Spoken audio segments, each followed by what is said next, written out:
My brother just passed away 2 days ago from drug overdose, fentanyl overdose.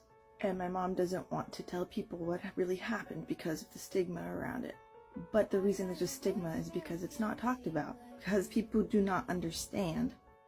And if people are going to judge, then F them. They are the ones that should be ashamed, not my brother and not us. Addiction is a disease that he battled for almost all of his adult life. It was not his choice. It began when he was medicated as a child for being brilliant. He's the smartest person I've ever met, and people did not know how to deal with him. He was so smart, he hacked the whole computer system in school, in elementary school, and the police showed up because they thought it was terrorism. He was using Bitcoin like way when it first started. He was a game tester on the Nancy Drew games when he was only 20 years old, and he was the best game tester they had. It was just seriously, honestly endless because he was that amazing and multi-talented and adventurous with his life. Brilliant and hilarious and gave the best gifts. And the disease of addiction is not something anybody would choose for themselves. It is incredibly painful. It's an incredible amount of suffering.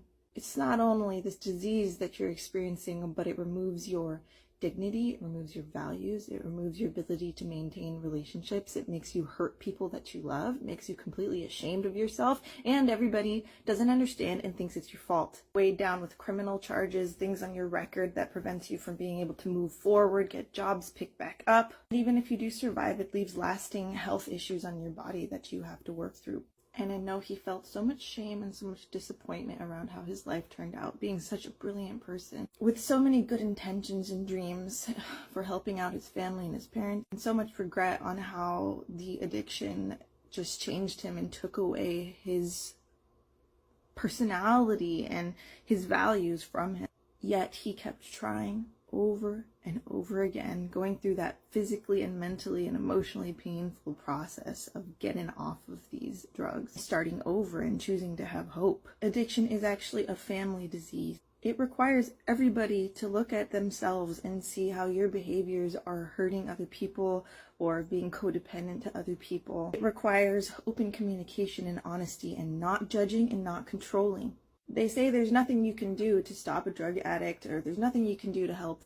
And I think that's complete BS. Yes, you can't actually make the choice for them to whether they stop or not. You know, obviously I didn't choose for my brother to die from this.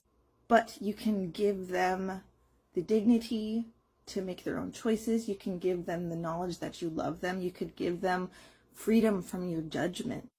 And those are the things that gave him any time sober at all in these past 2 years. The most time sober that I've ever had with him. And I wish these were things that were talked about when I was a kid, so we would have known better, and maybe something would have turned out different. I love you, Jeremy.